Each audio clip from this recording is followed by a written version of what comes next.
What's good, y'all? It's early as hell on a Saturday morning. I'm about to do some electrical work on the Solara. My gauge pods have been acting a little funny. Disregard the interior, it's a little dirty. But yeah, you can tell by my random assortment of electrical stuff. But keep a long story short, I did get it back running. It's a Junkyard 1MZ I got back in like May. There are signs of me doing an engine swap still under the hood. You can tell by that green tape I used to mark off the wiring harness that isn't in use. This 1MZ was advertised as like having like 75,000 miles on it, which is why I bought it. But when I got it, there was one cylinder, the cylinder back here, that didn't have a spark plug in it. And I can only assume it got rained on or it was just sitting there for so long that the cylinder walls rusted. And pretty sure I scored the cylinder walls a little bit turning it over. I did get a little bit of transmission fluid in there to try to, you know, break off some of that rust, but I do think I scored up the walls a little bit. So I've been taking it easy on this motor. I'm not trying to put 3 more holes in the block, which, by the way, it wasn't just 1 hole at the bottom. It turned out to be 3. I'm gonna put that video up right now. When I had it up on the lift and I was, you know, I had everything stripped down, I found 2 more holes in the block that were like right next to the oil filter, and man, it was just bad. I blew up way worse than I thought. But that engine still ran. I turned it on before I had put it on the lift, and it ran, so it was pretty funny. I did end up getting a new turbo, but you can barely, you can't see, I'm gonna have to take the cover off. Let me do all that after I get done rewiring these gauge pods, because the sun's coming up and it's about to be like 100 degrees by 12 o'clock. So I kind of want to get this done first, so I'll be back. Turns out the fuse tab was just fitting in there a little loosely, so we took care of that, and now we got our LEDs back, so it's lit. Anyways, back to business. I got the little Street Performance turbo from MXR instead of the, I guess the regular one that people get. I can't really speak for the performance on this turbo, and it does look a little different because I used the original compressor housing because it has the flange welded on. So this is the original housing that I use, and also you can't see under the blanket, but I use the same turbine housing. That way I can still get my V-band on there. And while I'm at it, for those of you that are in situations like I'm in, where you can't really put a filter on, this is your next best bet.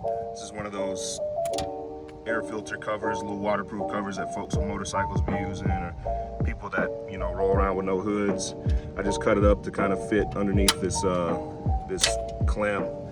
But if you're running straight screen, I mean, you can still kind of see right there. This thing blocks quite a bit of dirt and dust and debris. If you just use a screen, you're killing your engine, man. I don't care what anybody says. I don't care what kind of setups you're running. If you daily drive a car with a turbo on it and you're just using the screen itself, it's the wrong answer. I have been taking it rather easy on this car. I don't think this car's seen more than 5 pounds of boost since I got it back running in May. And the reason I'm finally uploading now in basically September, I did go on a brief rotation in Europe. Some of you may know I am in the military, so sometimes duty calls. Another thing to note before I get this thing started up and people start trying to make accusations. False accusation. And I did end up doing a check engine light delete. Why is my check engine light missing? Well, that's because the ECU is not connected to the check engine light at all. So the car thinks that it's not running, it thinks it's not firing, it thinks it's on, and there's nothing going on. Like the harness for the original ECU obviously has been cut up to fit the Haltech in there. So that check engine light is gonna stay on no matter what I do. I can clear codes all day and that light's gonna stay on. So I took it out. I don't care what anybody says, I took it out. Not trying to sell the car, not trying to scam anybody, so who cares, right? And there it is waiting in the coin holder for whenever I rip all the wiring out of this car and get an entire new harness done. So I don't want no accusations. People trying to claim I'm trying to hide shit when I'm not trying to hide nothing. I just hate looking at that light. And people always come up to me and ask whenever they see the car, look, oh, what's the check engine light on for? And I don't feel like explaining that 100,000 times. So pop off my nuts, thank you. So we'll get her started up. Let that fuel pressure build a little bit. And yeah, yeah, she's running again. So I'm gonna let her warm up a little bit, run to the gas station real quick and go get robbed and take her on a little drive.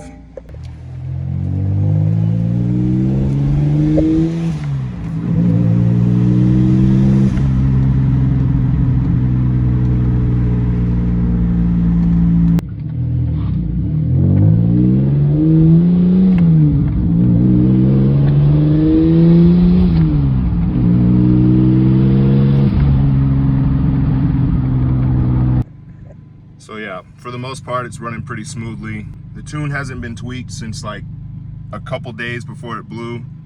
And that was back when it was like super cold in November. Not super cold, but colder than 100 degrees. So the tune is a little, you know, funky right now because of the heat. It does sputter sometimes if I like try to feather toe the throttle, but for the most part, it runs pretty smooth. Now, the phone kind of sucks at picking up the turbo, but this turbo definitely spools a lot better than the first one. I can actually hear this one while driving. You know, that first one, I basically had to be half throttle to even get a chance at hearing it flutter a little bit, but this one actually likes to talk a little bit more.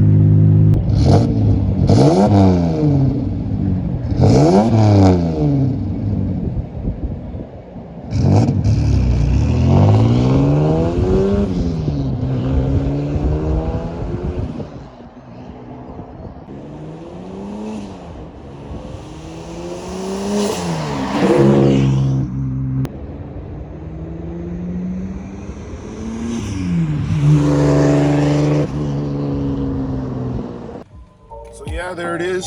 She's running, she's driving. It's been pretty smooth. I haven't really had issues.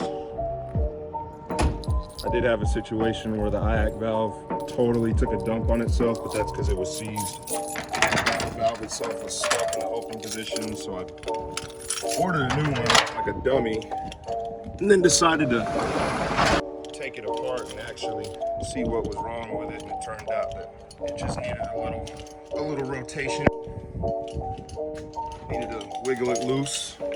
Somewhere over there in that big ass box full of parts is a brand new IAC valve that will either go on Miss Lexi here or the Solara, depending on which one takes the shit next. Well, fucking trying to do that one-handed. I have a carbon fiber hood waiting on this car up in Fort Worth. I got to get it re-cleared because anybody knows anything about Vis racing, you know they put a cheap epoxy covering on the carbon hoods. So carbon's great, the hood fits great, but it looks like shit, and I refuse to run anything that looks like shit. I mentioned earlier that I'm gonna take out the wiring under the hood, and I mean it when I say that every single wire on the engine harness is gonna be ripped out and replaced. Now, regarding the engine, the original plan, and I think the plan that I'm still gonna stick to, is to leave this in as a placeholder, just like what I explained earlier with the turbo. I'm gonna leave it as a placeholder, build a 1MZ on the side. I still stand firm behind my claims that, you know, these will handle a little bit of power if you tune it right and put the right supporting mods on it. But I'm well past the idea of gap-tizing stock RTs, and we're gonna be trying to, I really want to chase Hellcats with this thing one day. I'm gonna have something under the hood that won't leave me stranded in the middle of nowhere ever again, so long as I take care of it. So yeah, hope y'all enjoyed. When I'm back, I'm gonna be going to car meets and car shows and whatnot. Instead of beating the crap out of this car, I'm gonna enjoy it, take it to meets. Hope you guys enjoyed, and I'll upload when I upload.